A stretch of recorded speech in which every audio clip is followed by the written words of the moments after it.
Nothing guys, আজকে বাবার সাথে একটা অনিন্দ সুন্দর জায়গায় ঘুরতে গেছি। কেন গেছি কইতেছি। तो दिन था नवंबर लास्ट वीक का।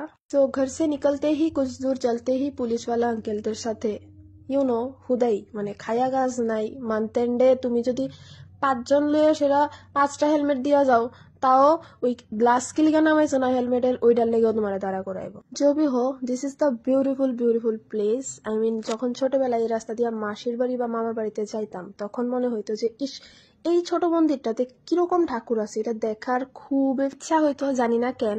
তো এখানে যাওয়ার পরে দেখলাম একজন এখানে বইয়া আসিল। তো তাইনে জিজ্ঞেস করতেছিলাম তাইনে এখানে থাকে বা কাজ টাজ করে কিনা। ইয়েস হি ইজ মাই পিতাজি। তো ঘটনা হইল কি, বাবার আজ থেকে 7-8 বছর আগে পা ভাঙছিল। This is the another story, যেটা আমি পরে কোনো একদিন যদি কোনো প্রয়োজনে আসে বলবো। তো বাবু হয়তো কইছিল যে যখন সুস্থ হইব এই মন্দিরে আইব। তাও কোনো এক বছর বাবা আইছিল, বাট তখন এখানে যেহেতু চারপাশে কোনো দোকানপাট নাই তো ঠাকুরের ধূপকাঠি মোমবাতি চড়াইতে পারছে না। তো इसलिए पापा बोल रहे थे कि चलो हम जाएंगे कहीं। तो मैंने बोला कि किधर जाएंगे। सो देन पापा बोल रहे थे कि चलो আমরা একটা কালী মন্দিরে যাব। তো আমি তো বুঝতে পারছিলাম না যে এখানে কোনখানে শুধু কালী মন্দির। বছর 3 আগে অবধি মন্দিরটা অনেক ছোট ছিল, যারা যারা ওইখানে থাকো চিনতে পেরেছো তারা বুঝতে পারবে। তো আইলাম, কালীমার দর্শন করলাম, তারপরে যা যা বলার ছিল বললাম, তারপর দেখে দেখে একদম মন শান্তি করে তারপর এখান থেকে যাচ্ছিলাম টাটা করে। আমি একটু আগে তোমরা যে কথাটা কইছি এটাই তখন বাবা আমারই কইতেছিল শুনে। হ্যাঁ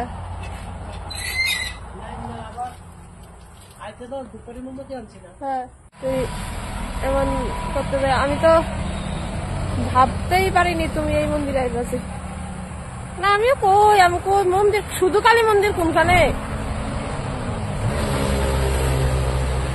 কালী মার লগে না শিবটাও থাকে এটা শুধু নিচে না আর এমনা। তারপর আমরা কথাবার্তা বলে চলে যাচ্ছিলাম এখান থেকে। কেন গিয়েছিলাম সেটা একটু পরে বলছি। তো যেহেতু আগেই বললাম এখানে চারপাশে কোনো দোকানপাট নেই, আলাদা কোনো বাজার নেই, তো এই জন্য আমরা এখান থেকে চলে আসছিলাম। আচ্ছা ওকে। যেহেতু আমরা জানি না যে এই মন্দিরে কোনো পুরোহিত পূজা দেয় কি না, তো আমরা এই জন্য প্রসাদ আনিনি আলাদা করে, কারণ এনে রেখে যাবো যদি কেউ পুজোই না দেয় তাহলে প্রসাদটা নষ্ট হবে, ঠাকুরের ভোগেও চড়ানো হবে না। তো এটার জন্য বা আমরাও প্রসাদ পাবো না, এই জন্য আর কিছু নিয়ে যাওয়া হয়নি। জাস্ট ধূপকাঠি মোমবাতি যেটা দেওয়ার ছিল সেটাই দিলাম।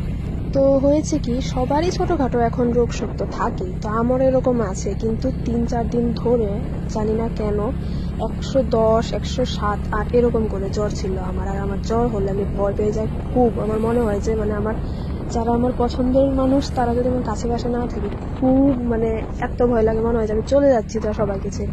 আই থিঙ্ক মেবি আমার বাবা মনে করছে যে বাবা যে কইছিল ঠাকুরের ওইখানে ধূপকাঠি মোমবাতি চড়াইবো, এবার চড়াইতে পারছে না, সো এটার লেগে নি কোনো আমার এত শরীর খারাপ হইতেছে। বিকজ অফ আমরা এটা বিশ্বাস করি যে কোনো ঠাকুরে কইলাম যে ঠাকুরের ওইখানে যামু বা কারোর সাথে যামু, তো তারপরে গেলাম না, তো এটা মনে হয় না এত কোটি মানুষের মধ্যে ঠাকুর তোমার হেল্প করছে, ওইখানে যায় আসলে তুমি হেল্প পাওয়ার পরে ঠাকুরের কথাটা রাখছো না। তো ফির দুসরা দিন তো ভগবানে কইব যে বাঘ তুই আনতে গিয়া।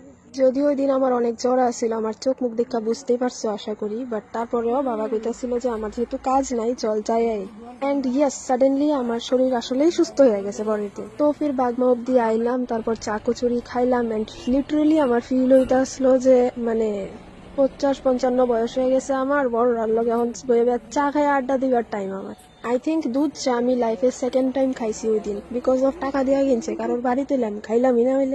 কেটা আমার মতো লিকার চা পছন্দ করো জানাইও। ফির यहाँ पे बैठ के थोड़ा আলাপ আলোচনা करने के बाद আমরা রওনা দিলাম আরেকটা মন্দিরের উদ্দেশ্যে, আর ওইটাও আমার অনেক ফেভারিট। তো আমার মতো কারা কারা এই দুইটা মন্দির অনেক পছন্দ করো কমেন্টে জানাও, বিকজ আই নো যে এই মন্দিরটা অনেক ফেমাস আই মিন অনেকের পছন্দের একটা শান্তির জায়গা, খুব সুন্দর। फिर यहाँ पे मैं सारी क्यूटीज को दिखा रही थी क्योंकि তারা আমারে কইতেছিল যে আমারে ব্লগে আন, তোর ব্লগে আইতে চাই আমি।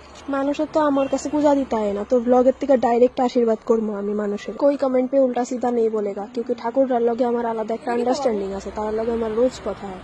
সো আর এই মন্দিরে আমি কোনোদিন গেছি কিন্তু প্রসাদ পাওন ছাড়া বাড়িতে আইছি, ये तो हो ही नहीं सकता। एट द एंड मैं यही बोलना चाहती हूँ कि যদি তুমি কোনো ঠাকুরের কইয়া থাকো যে আমার কাজ কমপ্লিট হইলে আমি ঠাকুরের কাছে যামু, তো please try to go and always show your gratitude towards universe.